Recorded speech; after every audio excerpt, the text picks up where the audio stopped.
달러 원도 글로벌 달러도 지금 굉장히 모든 것이 상단에 있잖아요. 네. 아, 상단에 있으니까 내려가겠지 하는 음. 생각을 많이 하는데 그냥 이 시프트가 위로 되는 그런 시기가 아닌가. 하나도 이상하지 않은 게.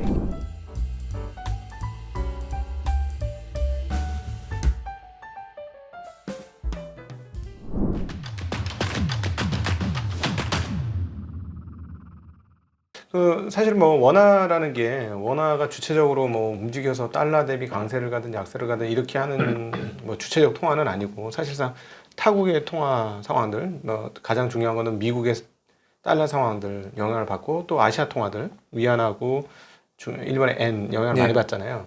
그래서 엔 상황에 대해서 한번 조금 여쭤봐야 될 것 같은데 지난번에 완전히 뭐 난리가 났었고 160엔에서 수직 하락하면서 20엔이 하락하면서 엄청난 손절매가 나왔고 얘기를 듣자면 몇몇 펀드들이 도산을 하고 뭐 그런 얘기도 들리는데 네.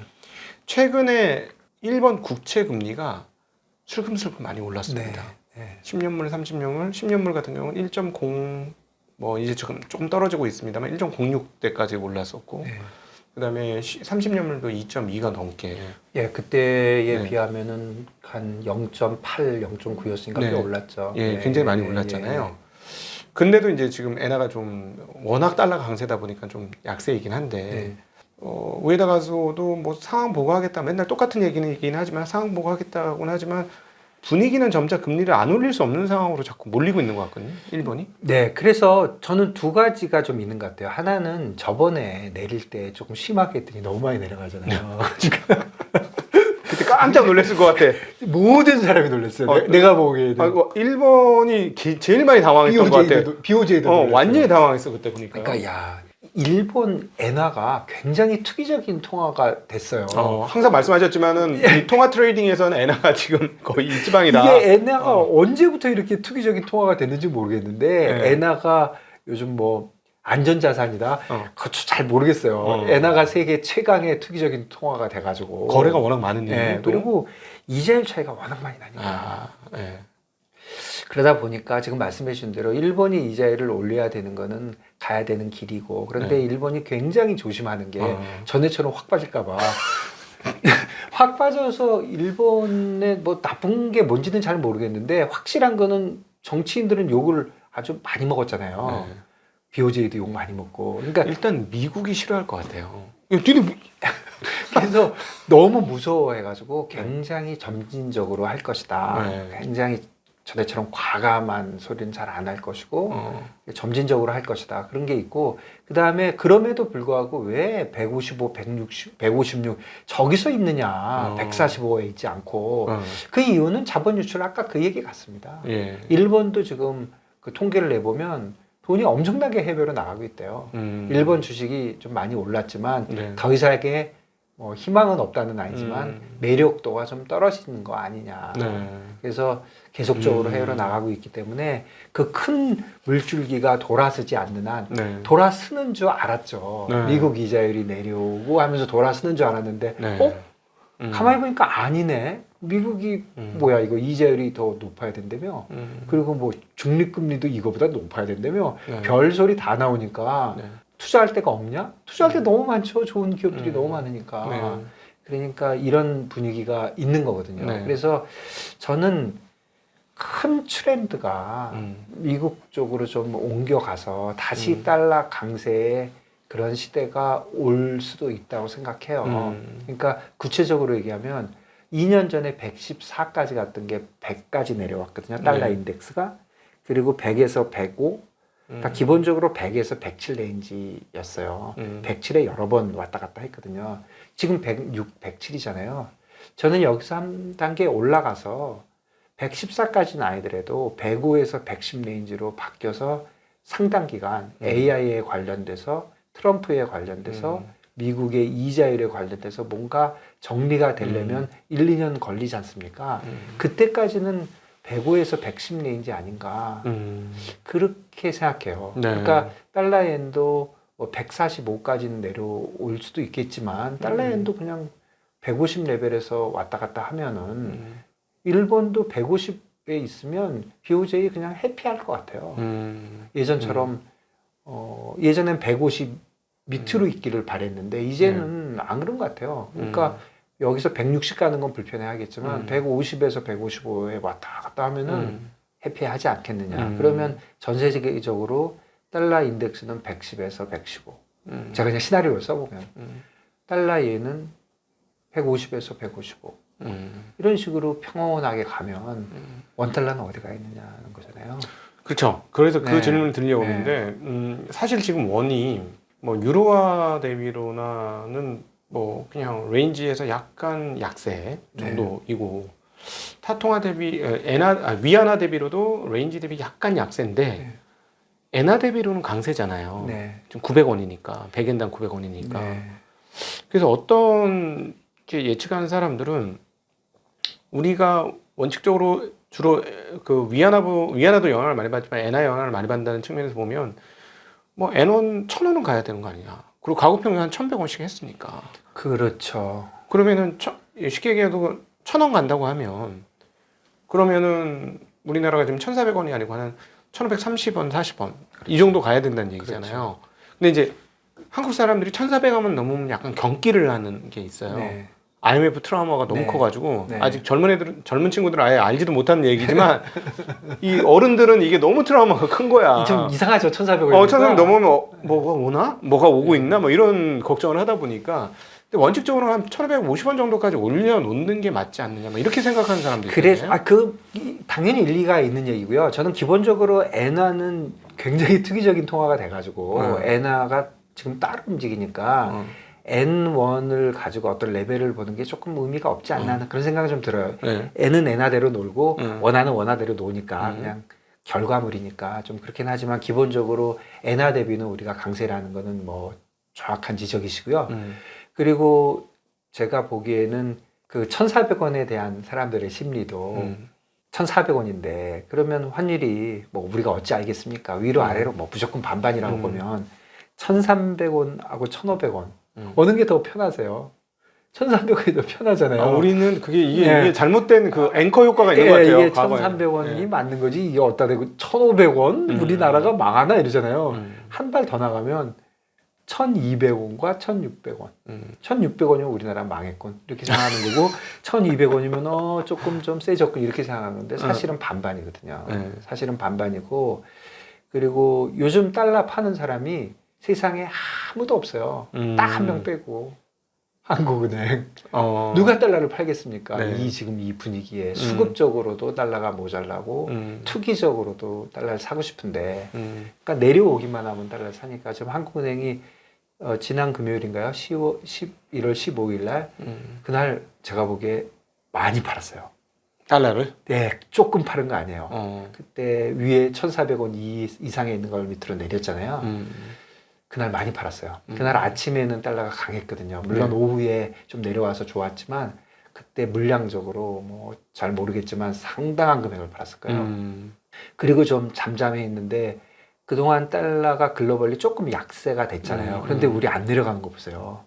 사실은 비율대로 내려가면 1,380원보다도 더 내려가야 돼요. 안 내려가잖아요. 1,390원에서 있다가 어저께 또 조금 이상하니까 다시 1,400원 되고 오늘 아침에 한국은행 또 팔았거든요. 제가 보기에는 안 팔고는 내려올 수가 없어요.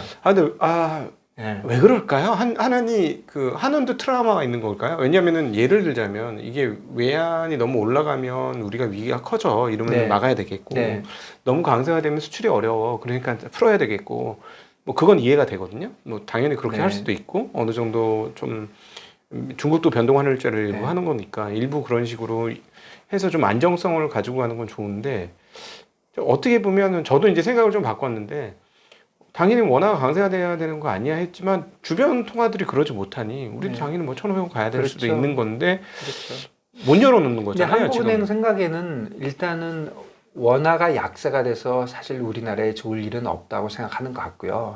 그 생각은 맞아요. 맞아요? 맞죠. 뭐 원화 강세가 되면 약세가 되면 예전에 뭐 교과서에서 배운 대로 하면 수출이 좋아지는 거잖아요. 그리고 원화가 강세가 되면 물가가 좋아지는 거고 그럼 원화가 약세가 돼서 1,500원, 1,600원 가면 수출이 좋아져야 되는데 지금 그런 상황은 아니잖아요. 그 약세가 된다고 수출이 좋아지진 않잖아요. 음. 그리고 지금 원화가 계속 약세가 되면 지금 가장 큰 문제가 되는 거는 서로 말을 안 하고 있을 뿐이지 머릿속엔 다 알고 있잖아요. 자본 유출. 자본 유출이 가속화되죠. 아, 약세가 될수록. 될수록 아 이거 진짜 원화 안 되겠네.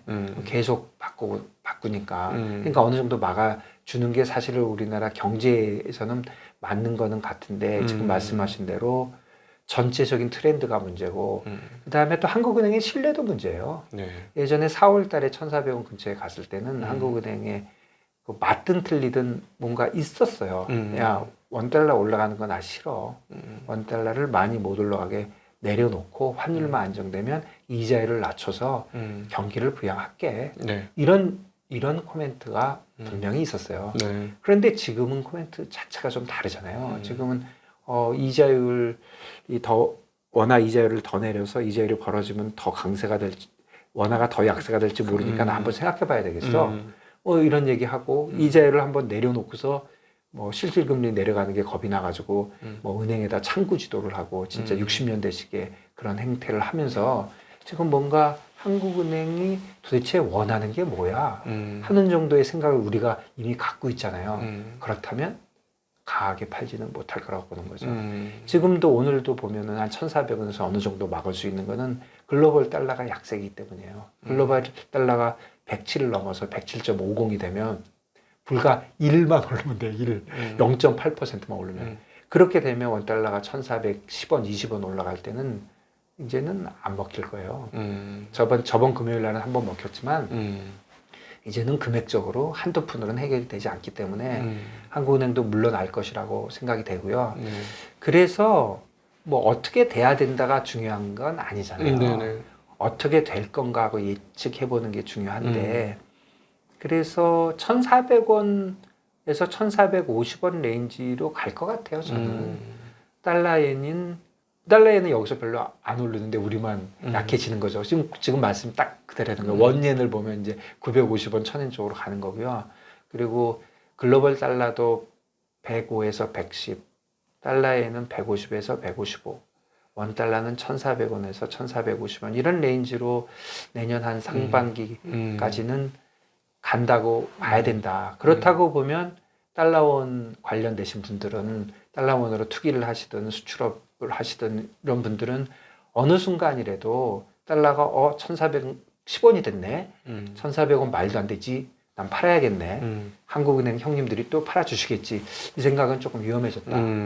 위험해졌다는 생각이 들고 오히려 1,390원, 1,380원, 또 무슨 이유든 간에 1,360원 이런 식으로 간다면 필요한 달러들을 미리 사놓는 것이 맞는 것 같거든요. 네. 그래서 저는 조금 달러원도 글로벌 달러도 조금 여기서 아래쪽으로 안 가고 지금 굉장히 모든 것이 상단에 있잖아요. 네. 상단에 있으니까 내려가겠지 하는 생각을 많이 하는데 이게 상단에서 여기서 바닥을 다져가지고 그냥 이 시프트가 위로 되는 그런 시기가 아닌가. 하나도 이상하지 않은 게 몇 년 전에 비해서 달러가 강세가 되는 요인들이 너무 많아요. 네.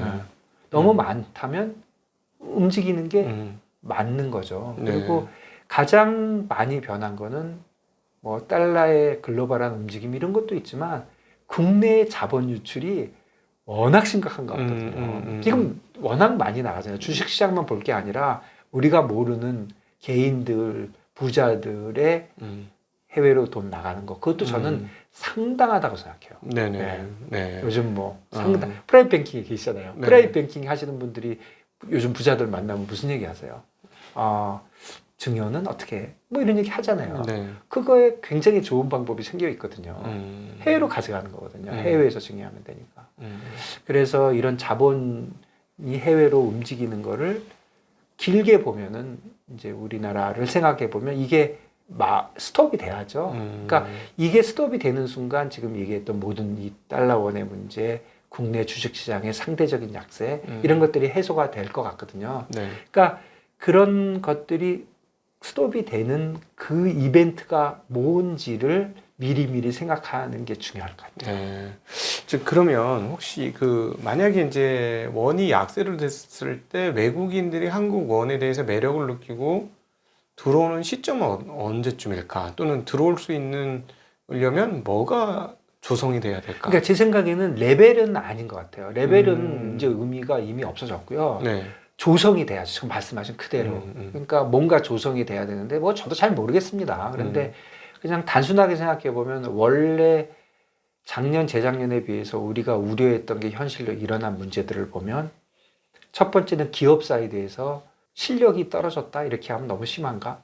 조금 좀 약해졌죠. 삼성전자도 좀 약해졌고 2차 전지도 뭐 좀 약해졌고 결국 테크놀로지의 이슈인데 요즘은 전체적으로 테크놀로지 쪽에서 우리가 조금 예전보다 밀린다.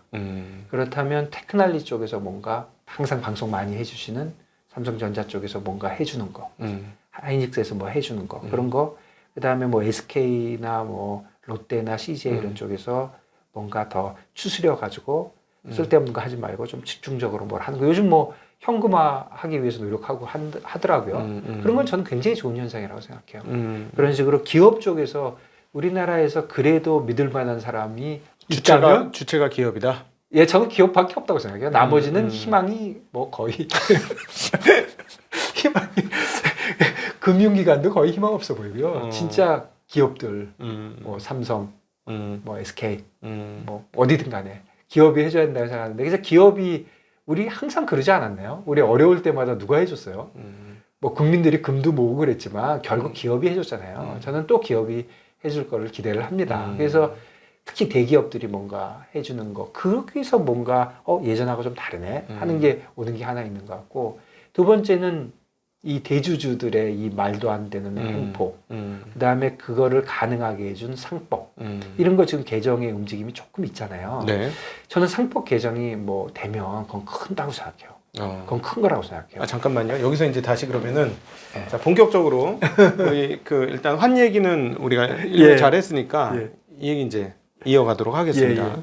아니 왜 그렇게 생각하세요? 왜냐하면 뭐 기업들이 실적이 좋아져가지고 외국인들이 유입될 수 있다라는 거는 뭐 당연히 그렇겠지. 네. 실적이 좋아지니까. 근데 만약에 네. 예를 들어 기업 실적은 안 좋아졌어. 네. 그냥 똑같아. 근데 상법이 개정됐어. 네. 그럼 외국인 들어옵니까? 전 들어올 거라고 생각해요. 네. 그리고 개인들도 좀 덜 나갈 거라고 생각해요.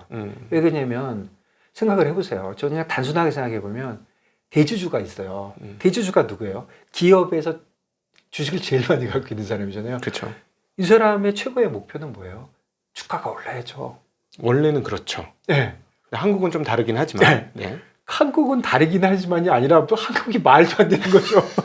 자기가 재산을 갖고 있는데 이 재산이 내려가기를 바라고 있어요. 그렇죠. 낮게 평가해 주기를 네. 바라죠. 말이 너무 좋게 하시는 거죠. 네. 그냥 내려가기를 바라는 거죠. 주식 안 오르기 바라는 거잖아요. 네. 그런 회사의 주식이 어떻게 오릅니까? 네. 주인이 오르기를 안 바라고 있는데. 그러니까 사실은 내 금고에 얼마가 있는지 너희들은 몰랐으면 좋겠어. 우리 집 금고에 금덩이가 있는데 너는 좀 아는 체 좀 안 네. 했으면 좋겠어. 그러니까 이 사람들이 중요한 건 컨트롤이잖아요. 네. 컨트롤이 중요하고 컨트롤로 뭔가 다른 데서 이득을 보려고 하고 네. 이런 식의 분위기가 바뀌어야 되는데 네. 그게 바뀌려면 상법을 개정해야 된다고 계속 얘기하는 게 상법 중에 그걸 얘기하는 거예요. 네. 그 경영진이 회사에 대해서만 책임이 있는 게 아니라 주주에 대해서 책임이 있는 걸로 바꿔놓으면 예를 들어서 고려아연 네. 와 저는 진짜 해도 진짜 인간들이 진짜 도를 넘는구나. 아니 뭐 150원짜리 주식을 80원에 유상증자를 하겠다 그러고 내 아는 애한테 더 주겠다. 이건 해도 진짜 도를 넘었다고 저는 생각하거든요. 근데 그게 법률적으로 된다는 거 아니에요. 우리 김준성 대표님이 아주 명언을 남겨주셨죠. 할 수 있다고 하냐? 옛날에 LG가 그렇게 한 거죠. 네. 그래서 할 수 있다고 진짜 하는 진짜 말도 안 되고. 그런데 그거를 보면은 유상증자나 뭐나 이렇게 굉장히 디테일한 제3자 배정 굉장히 디테일에 가면 뭔가 법률을 만들다 보면 뭔가 다른 거 생각하다 보니까 이렇게 루폴이라 그러나요? 그런 게 있을 수밖에 없잖아요. 네. 그러면 똘똘한 변호사들, 똘똘한 프라이빗 에쿼리 애들이 보는 거잖아요. 야 이거는 요렇게 하면 돼. 요렇게 틈이 있어. 이렇게 틈이 있어. 그 틈을 항상 메꾸고 할 수 있느냐? 그건 못해요. 그러니까 그런 것가 있는데 상법만 개정해 놓으면 어떤 일이 보여지냐면 야 그거에도 불구하고 경영진이 주주의 주주를 위한 책임을 지면 주주는 다 똑같거든요. 대주주한테 더 하면 안 되거든요. 거기를 위반했어. 그러니까 배임이야. 야, 경영진이 감옥을 간다고요. 그러니까 경영진이 하겠어요. 잠깐. 그 규정은 맞으나 이게 법의 취지에 어긋나잖아. 그러니까 난 안 할래. 하는 사람들이 나오죠. 사실은 지금 상법 개정 안 해도 네. 법원에서 주주로서 대주주와 소액주주들을 차별하는 거는 잘못됐습니다라고 판결 한 번만 내려줘도 바뀌는 수 있는 거 아니겠습니까? 그런데 뭐 그럴 필요 뭐 있어요? 상법 개정 확실하게 하면 되는 거죠. 그러면 대법원 이거 뭐 어디고 가네? 아니 법에 나와 있는데 지금 법원이 어려운 게 야 상법에 분명히 그렇게 돼 있는데 내가 뭔가 국가와 민족과 정의를 위해서 한 말씀 하셔야 되는데 그거는 법관들을 너무 훌륭하게 생각하시는 아니 거죠. 지금 사실 이게 무슨 회사를 위한 거 대주주를 위한 거지. 어, 회사를 위하면 대주주를 위한 거하고는 다르잖아요, 사실. 그렇죠. 그런데 네. 회사를 위했다고 주장할 수가 있는 거죠. 음. 주장할 수가 있는 거죠. 네. 사실은 대주주지만. 네. 그런데 주주를 위해서 바꿔버리면 주주는 대주주 소액주주가 같잖아요. 네. 그러니까 그런 게 전부 배임이고 전부 감옥 가는 거거든요. 네, 네, 네. 그렇다면 거기다 사회이사, 사내이사들이 사인할 수 있습니까? 이번에도 사실 몇 명은 사인 안 했대잖아요. 아, 그렇죠. 두 명이나 세 명은 네, 자리에 안 왔죠. 그게 안 한 거죠. 네. 그 사람들이 왜 자리에 안 나가는 정도밖에 못 하겠어요.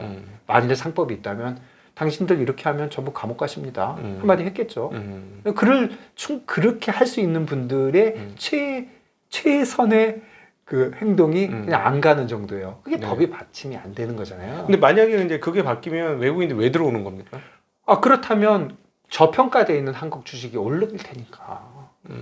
대주주가 이제 마음을 고쳐 먹어야겠죠. 그러니까 비정상화가 정상화가 된다는 그렇죠. 말씀이신 거죠? 지금 저는 한국 주식이 너무 싸다고 생각해요. 네. 네. 네. 싸지 않습니까? 아, 많이 쌉니다. 멀티플이나 PBR이나 뭐 도대체 한 가지만 가져보세요. 이게 네. 말이 되는지. 그렇죠. 너무 한국 경제 이거는 규모와 규모와 무역 뭐를 해도 말이 안 되잖아요.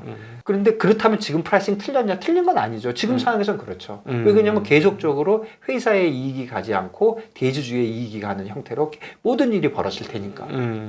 네, 조그만 거 더 얘기하면 저는 삼성전자 엊그저께 그거 한 거요. 네. 너무 좋은 일이고 너무 박수를 드리지만 자사주 매입. 네, 나 그건 내부자 정보 셌다고 생각해요. 네. 그거 그 얘기 자꾸 하면 초치는 것 같은데 더 이상 얘기 안 하는데요. 첫날 한 7% 가까이 예. 7% 정도 올랐죠. 제가 초치는 것 같아서 얘기 안 하는데 네. 그거 범죄 행위입니다. 네. 그것도 외국인 입장에서 보면 개인 입장에서 보면 김새는 거예요. 그 외국 제가 보기엔 그날 골드만 창구에서 많이 들어오던데.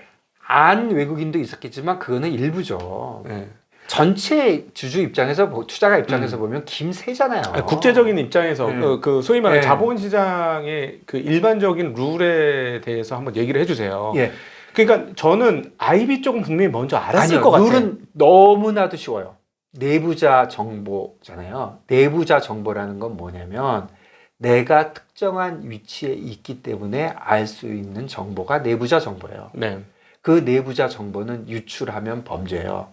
그거를 이용해서 뭐 재산상의 이득을 보는 게 문제가 아니라 그거를 누구한테 발설을 하는 순간 아, 범죄예요? 범죄예요. 아, 그럼 잡혀가요? 그렇다면 미국 같은 데는? 미국도 잡혀갔고 한국도 잡혀가요. 잡혀가는 게 맞아요. 네. 법은 그렇게 돼 있는데 그러면 지금 IB한테 얘기를 했다. 네. 상의를 하기 위해서. 네네. 그러면 IB가 그 얘기를 들었잖아요. 네. 그 얘기를 듣고 꾹 이빨을 다물고 있어야지 그거를 지 와이프한테 얘기하든지 지 친구한테 얘기하는 순간 감옥 가야 되는 거고요. 아, 그래요? 그거를 이용해서 골드만삭스의 주식을 샀다? 이거는 그냥 사형이죠, 사형. 뭐 하여간 굉장히 심각한 범죄고 미국에서 이거 형량 세죠? 엄청 세죠. 뭐 종신형 나올걸요? 에이, 설마. 종신형 나올걸요? 아, 진짜로? 예. 이건 심각한 범죄잖아요. 왜 그러냐면 전 세계 자본시장을 다 망치는 거잖아요. 그래서 내부자 정보라는 거는 뭐냐면 네. 내부자 정보는 내가 특정한 위치에 있으면서 알게 된 정보이고 그거를 이용해서 자산상의 이득을 보는 것도 당연히 범죄지만 누구한테 유출을 하는 순간 범죄예요. 아, 그렇군요. 그렇다면 야, 너만 알아. 내 비밀인데 절대 얘기하면 안 돼. 절대 비밀이야. 절대 하면 안 돼. 야, 우리 자사주 매입할 거야. 얘기하는 순간 다 범죄고요. 그렇다면 지금 말씀해 주신 대로 그걸 할 때 IB의 어떤 조언이 필요했다. 그렇죠. 조언이 필요할 수 조언이 있는 거죠. 필요할 수 있죠. 네. 그러면 IB 들었잖아요. 그 IB가 얘기하면 걔도 잡혀가는 거예요. 아. 그러니까 어디서 샜는지는 모르겠지만 네. IB하고 얘기했으니 당연히 IB는 알았겠고 IB는 이용을 했겠지. 이런 건 아니에요. 미국 엄청 지켜지잖아요. 예를 들어서 정부 쪽으로만 보면 어떤 숫자들 있잖아요. CPI니 뭐니. 어떻게 딱 발표 나면 1초 있다가 막 5% 10%가 움직여요? 그치. 아무도 몰랐다는 거죠. 맞아요. 실적 발표하고 나서 움직이잖아, 주가가. 네. 엔비디아 딱 발표 나면 모르잖아요. 네. 엔비디아 안에서도 프린트한 사람이 있었잖아요. 그렇겠죠. 젠슨왕은 알았을 거 아니에요. 네, 알죠. 그 사람하고 상의한 사람 알았잖아요. 그렇죠. 그런데 어떻게 주가가 먼저 안 움직여요? 입을 다물었죠. 그게 의무잖아요. 자본시장에서 야. 일을 하는 사람들의. 그러니까 우리는 이런 쪽에 도덕률이 바닥이네. 그러니까 진짜 이것도 길거리에 침 뱉는 거하고 비슷한 느낌이네. 코리아 디스카운트의 하나라고 저는 생각하고 네. 요번에 제가 미국의 큰 손이라면 그리고 제가 만일에 당연히 몰랐겠죠. 그리고 알아도 못 사죠. 미국 사면 안 사람들은 돼요. 무서우니까. 그것도 범죄예요. 자, 예를 들어서 내부자 정보를 유출을 했어요. 네. 근데 내가 알았어. 내가 거꾸로 외부자인데. 할게요. 네. 나쁜 사람 하세요. 네, 제가 네, 네, 괜찮은 네, 사람을 네, 하고 네. 제가 알게 됐어. 그 알게 내부자 됐어. 정보를. 내부자예요. 내부자이고 김 대표님 내가 진짜 알려드릴게요. 하고 알려줬어요. 내가 알았어요. 근데 평소에 보니까 진짜 같아. 그러면 알려준 순간 이미 감옥 가셔야 되고요. 저는 이제 범죄자고. 그다음에 나는 알았어요. 그러면 그걸 이용해서 내가 거래를 하잖아요. 그럼 나도 안 돼요. 내부자 정보라는 걸 알고 거래한 거잖아요. 그러니까 외부인도 안 돼요. 아, 그러면 외국인들은 가능하면 알아도 안 했겠네요. 저는 안 한 사람이 있었는지 잘 모르겠는데 그것도 범죄예요. 내부자 정보임을 알고 내 재산상의 이득을 취하면 내부자가 아니더라도 범죄예요. 그 삼성전자의 데이터를 보면 네. 며칠 전부터 기관은 계속 샀어요. 근데 그거는 뭐 그 삼성생명이라든가 삼성화재라든가 관련 회사들이 좀 많이 샀던 걸로 추정이 되고 기타 법인도 꽤 샀으니까. 그다음에 연기금 좀 샀고. 추측할 수는 있죠. 네. 아 이거 이런 상황이 되고 뭐 담보 비율이 떨어지니까 아마 자사주 매입하지 않을까 하고 사는 거는 그거는 문제가 안 돼요. 근데 계속 팔던 네. 외국인 같은 경우 그날 1279억을 순매수를 했어요. 그리고 그 다음 날부터 또 팔아. 그러니까 의심이 가잖아요. 그 의심이 안 갈 수가 없어요. 어떻게 야. 7%가 움직였는데 그러면은 이건 내부자 정보가 어느 정도 유출이 된 거잖아요. 어디서 유출이 됐든 간에. 그렇다면 내가 투자가라면 나는 삼성전자 안 살 것 같아 앞으로. 이것들이 좋은 일이 있으면 지들끼리 알아. 나쁜 일이 있으면 뭐 어떻게 되겠어요. 그러니까 난 안 살 것 같아. 똑같은 경우에 삼성전자가 아니고 마이크론하고 똑같은 경우가 있다면 난 마이크론 살 것 같아. 왜냐면 삼성전자는 또 언제 나의 뒤통수를 또 때릴지 모르잖아요. 야, 그러니까 이거는 뭐 확실한 건 없고 그냥 우리의 피셜이고요. 저희 개인적인 의견이고. 예, 그렇습니다. 그냥 뭐 여기서 언급된 몇몇 회사들이 있지만 그거는 그냥 모르는 거예요. 예. 저희는 다 아무도 몰라요. 네, 모르는 건데 수급 흐름으로만 우리가 그냥 트레이딩 관점에서 추측을 해보면 이거는 몰랐을 리가 없다. 7%는 네. 7%는 있을 수 없고 네. 그리고 그렇다면은 해결책은 뭐냐? 네. 그렇다면 이거를 해결할 사람은 저는 딱 하나라고 생각해요. 삼성전자. 삼성전자 경영진이 저는 삼성전자 경영진이 내부자 정보를 팔아먹었다고 생각 안 하거든요. 그럼 삼성전자 경영진이 이게 유출이 됐을 가능성이 있으니 어디서 유출이 됐는지를 알아보고 조사해달라. 네, 조사해보고 조사 의뢰를 해야 된다. 조사를 아니 본인들이 하고 의뢰해봐야 잘 모르니까 그 사람들 의지와 능력에 다 이슈가 있으니까 내가 조사를 해보고 네. 그리고 만일에 발견을 하면 당연히 검찰에 고발을 하고 발견을 딱 못한다 하더라도 야 이게 세일 가능성이 어디 있지? 그러니까 뭐 하다못해 프린트라도 조심을 해야지 어떻게 해야 되고 뭐 최소한의 인원으로 줄여야 되고 그런 거를 좀 내부적으로 좀 검토를 하시고 그래서 개선을 하셔야 될 거라 생각하고 요번에 일이 이렇게 됐으니까 그 개선을 한 다음에 꼭 발표를 해야 될 것 같아요. 모아놓고 저번에 그런 일에 의심을 하신 분들이 있는데 우리가 뭐 찾지는 못했으나 우리도 좀 의심이 갑니다. 앞으로 우리가 더 조심하고 앞으로 개선하기 위해서 이런 점을 우리가 노력을 하겠다고 얘기를 하면 화가 났던 투자자가도 에이 알았어. 그렇게 한다니까 그걸 해줘야지 이렇게 배째고 가면은 싫죠. 저번에 삼성전자 IR 하실 때 보셨죠? 죄송합니다. 너무 크게 웃었어요. 이게 조금 저는 잘했다 잘못했다가 아니라 국제적 스탠다드하고 달라요. 삼성전자는 초인류 기업 아닙니까? 저는 그렇게 믿고 있어요. 네. 우리나라가 자랑하는 초인류 기업이 IR을 차이가 나게 하잖아요. 애플이나 엔비디아하고 차이 나게 하잖아요. 아니면 하이닉스하고도 차이 많이 났어요. 그랬어요. 하이닉스하고 차이 많이 났어요. 그렇게 하시지 마시고 음. 그냥 글로벌 스탠다드에 맞게 하시고 이런 것도 글로벌 스탠다드에서 벗어난 일을 벌어졌으니까 그거를 조사를 해서 발표를 해주고 저번에 그런 일이 있었으나 뭐 우리는 찾지 못했다. 뭐 어쨌든 뭐 우리는 최선을 다해서 이제까지도 잘했지만 앞으로도 더 잘하겠다. 질문하세요. 그 질문 받고 뭐 그런 거 아닙니까? 뭐 골드만삭스가 팔았대는데 어쩌고 하면 뭐 거기에 대해서도 해명을 하고 아니면 대놓고 의심이 간다고 하든지. 그러니까 아주 솔직하게 그렇게 하면은 투자가 입장에서는 에이, 한번 봐줄게. 앞으로 안 되니까. 맞아요. 네. 그런데 이거를 어영부영 덮고 가면 이 인간들 다음에 또 하겠지? 그러면 아니, 그러니까 누가 했는지는 몰라요. 몰라요. 네, 누가 어디서 어떻게 셌는지는 모르겠지만 7% 상승은 저는 99.99% 분명히 유출이 있었다고 생각해요. 근데 그거를 찾아낼 수 있느냐는 모르겠어요. 왜냐하면 유통 주식수를 제가 대충 계산해 보니까 한 20% 정도더라고요. 20% 정도 유통 주식인데 3% 매입을 하겠다고 했기 때문에 대략 시가총액 3% 정도 매입을 한다고 했기 때문에 대략 15% 정도의 상승이 산술적 계산이 나오는데 딱 15% 오르고 나서부터 매도 주가가 안 올라. 그러면 보세요. 더 이상. 그날 7% 오르고 6% 올랐잖아요. 네. 그런데 그날 좀 원래 좀 내릴 분위기였으니까 그만 15% 된단 말이에요. 이게 제대로 돼가지고 발표가 진짜 탁 나면 그러면 한 방에 사람들 계산 얼마나 잘하는 줄 아세요? 이거 그 부장님 계산하는데 한 10분 걸리셨으면 딴 애들은 10초면 하고 AI는 0.1초예요. 네. 그냥 순간에 시초가가 15% 위에 있었을 거예요. 네. 그러면 외국인들도 삼성전자가 15%가 올랐어? 그러면서 뭔가 이렇게 토론이 되고 삼성전자가 다시 이렇게 인베스터들 사이에 이렇게 말이 올라오면 좋은 일이에요. 네. 이게 이런 식으로 어영부영 돼가지고 좀 효과가 반감됐어요. 그것도 저는 너무 안타까워요. 네. 삼성전자가 좋은 일을 했는데 이거를 절차상에 좀 어리버리하게 해가지고 효과를 극대화 못하고 그 다음에 그 진짜 있어서는 안 되는 패배감.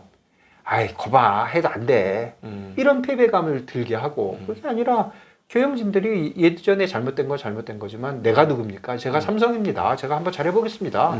얘기하고 자신 있게 얘기하고 인터뷰하고 그분들 영어를 못합니까? 말을 못합니까? 머리가 나쁩니까? 돈이 없습니까? 왜 그분들 자신 있게 못한지 난 모르겠어요. 딱 나와서 하면은 다 박수 쳐요. 네. 그런데 왜 이렇게 못하시는지 난 그걸 잘 모르겠어요. 그래서 저는 삼성전자가 해줘야 우리나라 기업이 하는 것이고 우리 지금 얘기한 이런 어려움들 국내 투자가들이 해외로 가고 이런 모든 어려움을 해결할 수 있는 유일한 주체는 진짜 저 개인적인 생각이에요. 각동이 TV하고도 관계없게 기업이에요. 누가 합니까? 투자가가 합니까? 기업이에요. 정부 못합니다. 검찰이 할 수도 있는 것도 아니고 금감은 못해요.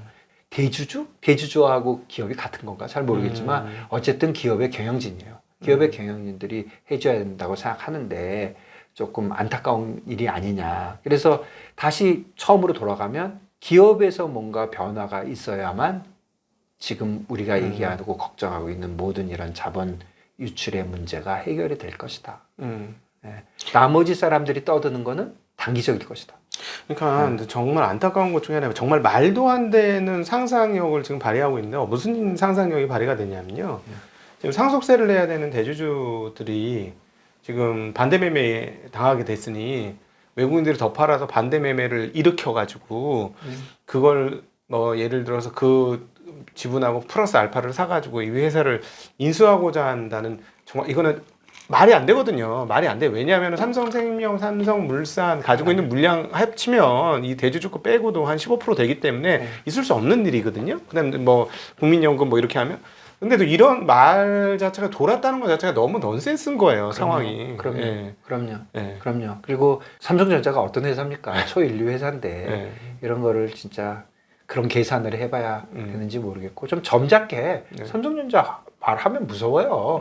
우리 회사는 앞으로 이렇게 할 겁니다. 얘기하면 그렇죠. 우리 어떻게 해요? 믿죠? 그럼 박수 쳐주죠. 네. 믿겠습니다. 이렇게 달지 누가 그거 딴지 걸겠어요. 그런데 형님이 형님답지 않게 하는 거죠 지금. 그러니까 우리나라가 지금 이쪽에 어떤 자본시장에서의 도덕성이라는 개념이 아직 형성이 안 된 것 같아요. 그게 코리아 디스카운트의 굉장히 큰 부분 중에 하나예요. 네. 저는 제 잘난 척은 아니고요. 아예 생각도 못하게 저도 에코리 쪽에서 일한 적이 있어요. 베어링 다닐 때. 네. 그때 제가 국내 한 보험사의 해외에서 대량으로 사는 그런 딜을 제가 담당을 하게 됐어요.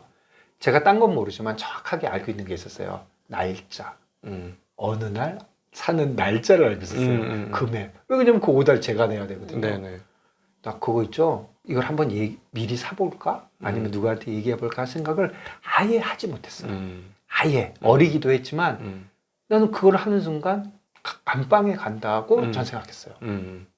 감방에 간다. 네. 그래서 그 회사 이름을 아예 어디다 적어놓지도 않았어요. 혹시라도 남들이 눈치챌까봐.